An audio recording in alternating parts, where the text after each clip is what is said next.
Magaalaa Adaamaa kutaalee magaalaa Bokkuu Shananii fi Dambalaatti talaalliin beeyladootaaf kennamu eegale.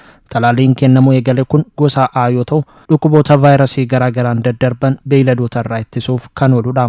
Waajjira qonnaa magaalaa Adaamaatti dursaan garee eegumsa fayyaa beeyladootaa Dr. Darbee Haayiluu kutaalee magaalaa hunda keessatti talaallii ittisa vaayirasiif oolan hanga muddee bara 2018tti xumuruuf karoorfamuu himaniiru. Talaalliin gosa A kun kan kennamu haga muddeetitti. Muddeen booda immoo gosa B jalqabnaa jechaadha. Kanaaf haga danda'ame aanaa hundarrattuu nu amma karoora keenya guddaa ji'a kana keessatti kan raawwannu jechaadha. Kan jalaa hafee yoo jiraate sababa talaalliin arganneen yommuu deeme garuu ji'a lamaan itti aanu irratti kechaaf hin bahuu hin dandeenye jennee teekna. Ji'a kanaa fi ji'a itti aanu irratti yeroo nyaanni gahaa hin jiruudha sirriitti kechaanii kennaa jechaadha. Lammaffaa yeroo kana keessatti beeyladoonni keenya boqonnaa qabani. Qonni hin jiru maal hin jiru sa'aatii shaggaadha kan filatame jechaadha. Haala saniin kan kennamu ji'a sadan kana keessatti. Fayyummaa beeyladoonni irratti argaman irratti hundaa'uun talaalliin kun kan kennamu ta'uu ibsan. Ammaas kecha kan talaalliin gosa A jennee itti kennu kecha kan kottee duudaa ni jira. Kottee duudaa irratti hundaafuu ni kennama rakkoo hin qabu. Warra ammoo beeyladoota xiqqaa alala guuran re'ee fi hoolaa kan jennu irratti kan hin kennamu warra rimaa qaban irratti kan walaa baasu ni jira jechaadha. Immunitiin guyyaa 10 booda kan hojjetu. Haga guyyaa 10 san keessatti immunitii yommuu divelop godhu waan garaa keessa jirtu miidhuu danda'a waan ta'eef sadarkaa rimaa ishii irratti hundoofnee kan addaan baasu ni jira jechaadha. Lammaffaa beeyladoota dhukkubsanii jiran hin kenninuufi. Sadaffaa beeyladoota nyaata gahaan arganne hin kenninuufi jechaadha. Immunitiin kun waggaa keessaa bahu rakkoo biraa akka hin finneef ammas yeroon kun kan filatame maalidha nu fuuldura irratti yeroo nyaanni gahaan jira jedhee expect godhudha jechaadha. Kanaaf dhukkuba warra qaban, warra rimaa qabanii fi warra immuniin isaanii gadi baay'ee xiqqaa ta'ee fi nyaata gahaan arganne irratti talaalliin kun hin kennamu jechuudha. Waggaatti marsaa lamaan talaalliin gosa A fi B beeyladootaaf akka kennamu kan himan Dr. Darbeen kunis yaaddoo dhukkuboota beeyladootaa guutummaatti akka furus himaniiru.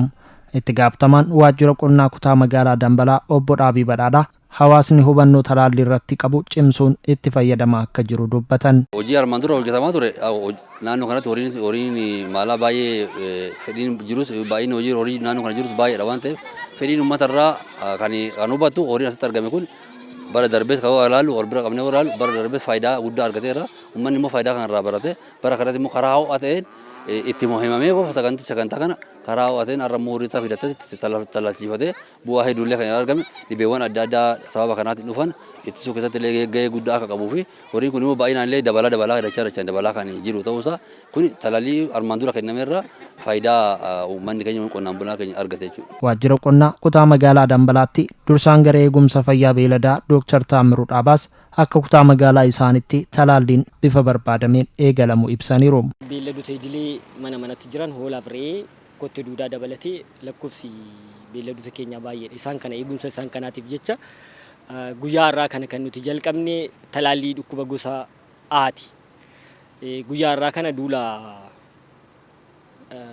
kaka'umsa guddaa goone kutaa magaalaa keenya aanaa Wanjiit irratti bakka addaa naannoo Diddiimtuutti irratti kan jalqabne talaallii dhukkuba lampii skin disease kan horii dhukkuba gogaa loonii horiiti. Sheep and goat pox hoolaa fi re'ee akkasumas African horse sickness kan dhukkuba fardeenii fi kottee duudaa harree fi gaangee jechuudha. Kanatti jirraa kanumaan kaayyoon keenya dursinee dhukkuba ittisuudha. Qonnaan bultoonni dubbifnes kanaan dura beeyladoonni isaanii talaallii dhabuu irraan kan ka'e dhukkuboota garaagaraaf saaxilamaa turuu fi talaalliin kennamaa jiru yaaddoo isaanii akka fureesse himatu. Miidhaa gurguddaatu jira tanaan duraan horii gubbaa irratti. Hillaaf isaa garaa irratti bakka garaacha gubbaa irratti raammoo adda addaa kana mul'isee waan hundaafidha. Kana kan mootummaan isaa ulfaatu ogeeyyii nu ergee waaqatee qoricha adda addaatiin irraa waraananii nu baraaramaa jiran.